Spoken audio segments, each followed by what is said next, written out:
ಜಯಂತ್, ಯಾಕಪ್ಪ, ಏನಾಯ್ತು? ತುಂಬಾ ಯೋಚನೆ ಮಾಡ್ತಿದ್ಯಾ? ಏನಿಲ್ಲ ಶಾಂತಮ್ಮ, ಅದು ನರಸಿಂಹ ಅವ್ರು ಫೋನ್ ಮಾಡಿದ್ರು, ಬೇಜಾರು ಮಾಡ್ಕೊಂಡು ಮಾತಾಡ್ತಿದ್ರಲ್ಲ, ನನಗೂ ಬೇಜಾರಾಯಿತು ಅಷ್ಟೆ. ಏನು ವಿಷಯ? ಅದು ಲಲಿತಮ್ಮನವ್ರದ್ದು ತಿಥಿ ಕಾರ್ಯ ಇತ್ತಂತೆ, ತಿಳಿಸಕ್ಕೆ ಫೋನ್ ಮಾಡಿದ್ರು.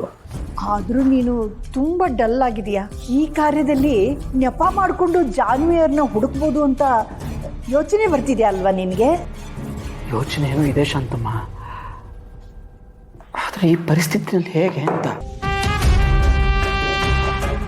ನೀನು ಹೇಳೋದು ಸರಿನೇ ಇದೆಯಪ್ಪ. ನೀನಿಲ್ಲಿ ಅವ್ರನ್ನ ನೆನೆಸ್ಕೊಂಡು ಎಷ್ಟು ದುಃಖ ಪಡ್ತಿದೀಯ. ಪಾಪ ಅವ್ರಿಗೆ ಸ್ವಂತದವ್ರನ್ನ ಕಳ್ಕೊಂಡು ಅದೆಷ್ಟು ದುಃಖ ಪಡ್ತಿರ್ಬೋದು. ಈ ದೇವ್ರಿಗೆ ಕರುಣೆ ಅನ್ನೋದೇ ಇಲ್ಲ. ಕೆಟ್ಟವರು ಏನೆಲ್ಲ ಮಾಡಿ ಮೆರೀತಾರೆ, ಒಳ್ಳೆಯವ್ರಿಗೆ ಕಾಲನೇ ಇಲ್ಲ. ನರಸಿಂಹ ಅವ್ರಿಗೆ ಅನುಮಾನ ಬರ್ದೇ ಇದ್ರೆ ಸಾಕು. ಈ ಬ್ಲ್ಯಾಕ್ ಮೇಲರು ನನ್ನ ಹತ್ರ ದುಡ್ಡಂತೂ ಇಸ್ಕೊಂಡಾಯ್ತು, ಈಗ ಸುಮ್ಮನಿದ್ರೆ ಸರಿ. ನನ್ನ ಹತ್ರ ದುಡ್ಡು ಇಸ್ಕೊಳ್ಳೋದಲ್ಲದೆ ವಿಷಯನ ಹೋಗ್ಬಿಟ್ಟು ಅವ್ರಿಗೇನಾದರೂ ಹೇಳಿಬಿಟ್ರೆ ಕಷ್ಟ ಆಗ್ಬಿಡುತ್ತಲ್ಲ. ನೋ ಜಯಂತ, ನೀನಿವಾಗ ತುಂಬ ಹುಷಾರಾಗಿರಬೇಕು. ಸ್ವಲ್ಪ ಎಡವಟ್ಟಾದರೂ ಚಿನ್ನು ಮರಿನ ಶಾಶ್ವತವಾಗಿ ಕಳ್ಕೋಬೇಕಾಗತ್ತೆ ನೀನು. ಜಯಂತ್, ತುಂಬ ಯೋಚನೆ ಮಾಡಬೇಡಪ್ಪ. ಕಾಫಿ ಏನಾದರೂ ತಂದ್ಕೊಡ್ಲಾ? ಸರಿ ಶಾಂತ.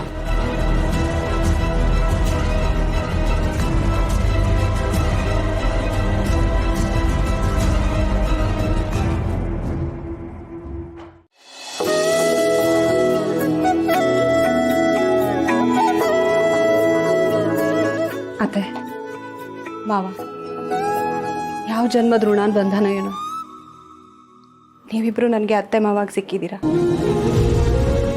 ನಾನು ಯಾವತ್ತೂ ನಿಮ್ಮನ್ನ ಅತ್ತೆ ಮಾವ ಅಂತ ಅಂದ್ಕೊಂಡಿಲ್ಲ, ತಂದೆ ತಾಯಿ ಅಂತ ಅಂದ್ಕೊಂಡಿದ್ದೀನಿ. ನೀವುಗಳು ಅಷ್ಟೆ, ಯಾವಾಗಲೂ ನನ್ನ ಮೇಲೆ ಮಗಳ ಮೇಲೆ ತೋರಿಸೋ ಥರನೇ ಪ್ರೀತಿ ತೋರಿಸಿದ್ರಿ. ಈ ನಿಮ್ಮ ಪ್ರೀತಿ ವಿಶ್ವಾಸನ ನಾನು ಎಷ್ಟೇ ಜನ್ಮ ಪಡ್ಕೊಂಬಂದ್ರು ತೀರ್ಸಕ್ಕಾಗಲ್ಲ. ಮುಂದೆ ನನಗೆ ಎಂಥ ಪರಿಸ್ಥಿತಿ ಬಂದರೂ ನೀವಿಬ್ರಿದ್ದೀರಾ ಅನ್ನೋ ನಂಬಿಕೆಯಿಂದ ನಾನೀಗ ಹೋಗ್ತಿದ್ದೀನಿ. ಯಾಕಮ್ಮ ಹೀಗೆಲ್ಲ ಮಾತಾಡ್ತಿದ್ಯಾ?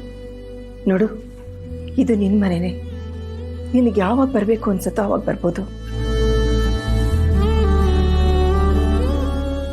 ಮಗಳು ತವ್ರ ಮನೆಗೆ ಬರೋದಕ್ಕೆ ಕೇಳ್ಕೊಂಡು ಬರ್ಬೇಕೇನಮ್ಮ?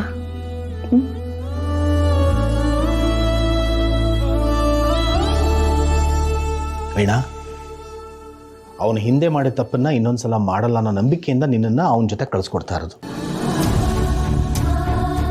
ಅವನೇನಾದರೂ ಸಣ್ಣ ಪುಟ್ಟ ತಪ್ಪು ಮಾಡಿದ್ರೆ ಅದನ್ನು ಕ್ಷಮಿಸಿ ಅವನನ್ನು ಸರಿ ದಾರಿ ತರಬೇಕಾದ ನಿನ್ನ ಜವಾಬ್ದಾರಿಮ್ಮ. ಅದನ್ನು ನಿಭಾಯಿಸ್ತಾ ಅನ್ನೋ ನಂಬಿಕೆಯಿಂದ ಕಳಿಸ್ಕೊಡ್ತಾ ಇದ್ದೀನಿ. ಹೋಗ್ಬಮ್ಮ. ಕೊಡ್ತೀನಿ.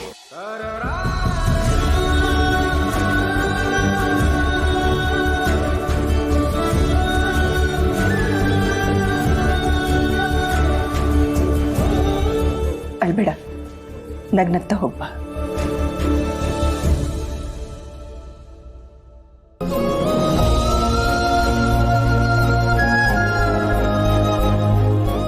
ಹುಷಾರು. ಭಾನುವಾ, ಇಲ್ಲಿ ಲಾರಿ ಇತ್ತಲ್ವಾ, ಯಾರು ಎತ್ಕೊಂಡು ಹೊಂಟವ್ರೆ? ಅಯ್ಯೋ ಸುಮ್ಮನೆ ಯಾರು ಎತ್ಕೊಂಡು ಹೋದ್ರಪ್ಪ? ಅಣಜಿ, ಇಲ್ಲೊಂದು ಲಾರಿ ನಿಂತಿತ್ತಲ್ಲ, ಅದು ಎಲ್ಲೋಯ್ತು ಅಂತ ನೋಡಿದ್ರ?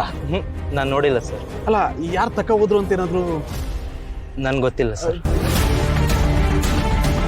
ಅಲ್ಲ ಭಾನುವಾ, ಇದು ಲಾರಿ ಯಾರು ತಕ್ಕ ಹೋದ್ರು ಅಂತ ಗೊತ್ತೈತಲ್ವಲ್ಲ?